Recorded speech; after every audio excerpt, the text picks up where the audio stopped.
여러분 평안하십니까? 오늘도 말씀과 함께 주님의 은혜 가운데 거하시기 바랍니다. 오늘 말씀은 예레미야 애가 3장 25절부터 39절입니다. 오늘 본문에서 우리는 고난을 만날 때 어떻게 반응해야 하는지를 보게 됩니다. 고난 중에서 어떻게 반응하는 사람이 믿음의 사람인지를 알게 됩니다. 첫째, 하나님의 선하심을 신뢰하는 것입니다. 기다리는 자들에게나 구하는 영혼들에게 야훼는 선하시도다. 자, 오늘 본문 바로 앞부분에서 애가의 기자는 하나님의 인자와 긍휼이 무궁하심을 의지하여 소망을 품었습니다. 야훼의 인자와 긍휼이 무궁하심으로 우리가 진멸되지 아니함이니이다. 이것들이 아침마다 새로우니 주의 성실하심이 크시도소이다. 그렇습니다. 우리 하나님은 인자와 긍휼이 무궁하십니다. 선하신 분이십니다. 악한 생각과 행동을 하지 않으십니다.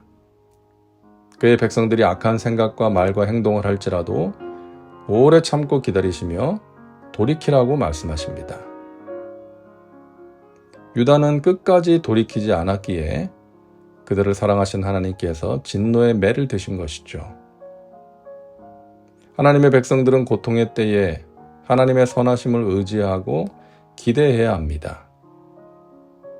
선하신 하나님께서 내가 당한 이 고통의 문제를 합력하여 선이 되게 하실 것이다. 좋은 길로 인도하실 것이다 라고 믿어야 하는 것입니다. 자식이 떡을 달라고 하는데 돌을 줄 사람이 없고 생선을 달라 하는데 뱀을 줄 사람이 없지 않느냐.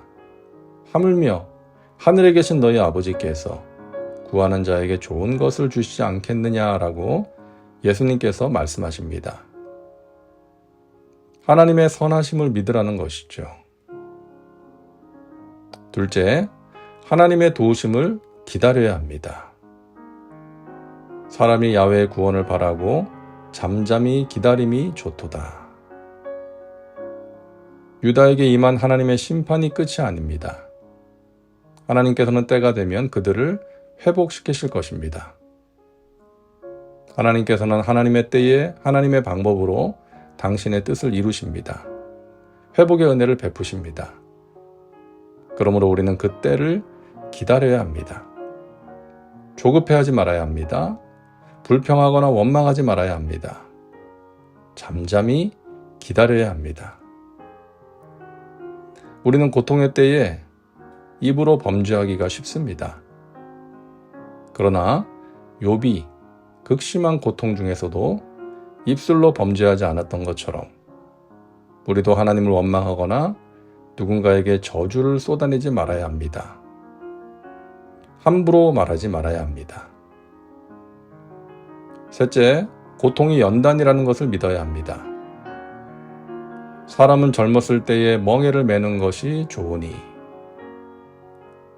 유다는 하나님의 경고에도 불구하고 죄를 버리지 않았고 하나님께로 돌아오지 않았습니다. 그러나 하나님의 진노의 심판 앞에서 그들은 깨어지고 낮아졌습니다. 자신들이 당하는 이 고난이 자신들의 죄로 인한 결과임을 깨닫게 되었습니다. 그리고 하나님을 바라보게 되었고 하나님을 찾게 되었던 것입니다. 멍에는 짐승이 가야 할 길로 바르게 가도록 유도하는 도구입니다. 젊었을 때의 멍에를 맨다는 것은 젊은 시절에 고난을 통해서 의로운 길로 인도함을 받는 것을 의미합니다. 사람들은 자기 마음대로 살고 싶어하는 본능이 있죠. 그것을 자유라고 생각하고 그런 삶이 멋진 삶이라고 생각합니다. 하지만 세상을 따라 내 마음대로 사는 것은 방종이죠. 멍에를 맬 때 진정한 자유를 누릴 수 있습니다. 하나님께 매여 살 때 바른 길로 갈 수 있고 하나님께서 베푸시는 은혜와 평강과 신령한 복을 누릴 수가 있기 때문입니다.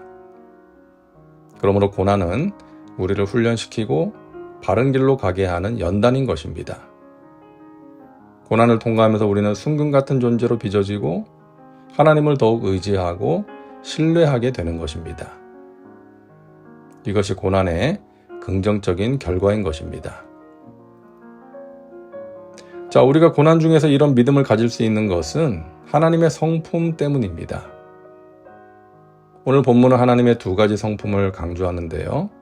첫째, 하나님은 긍휼히 여기시는 분이십니다.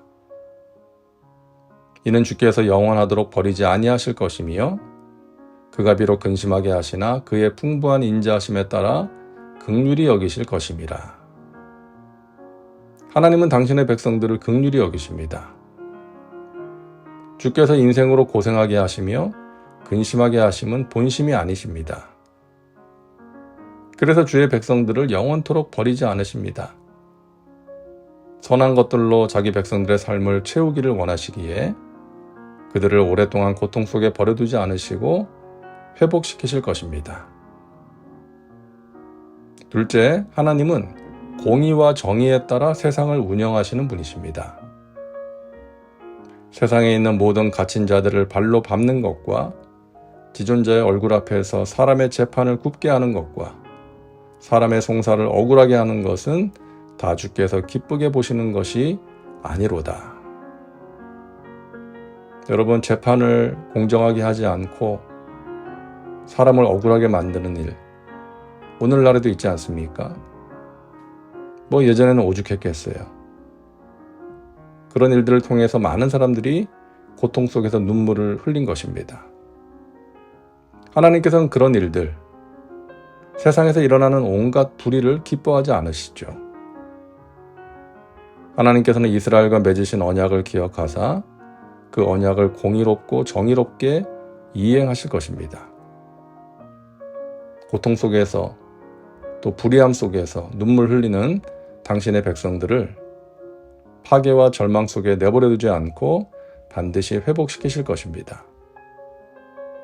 이 하나님의 공의와 정의가 이스라엘의 회복을 기대하게 하는 근거가 되는 것입니다.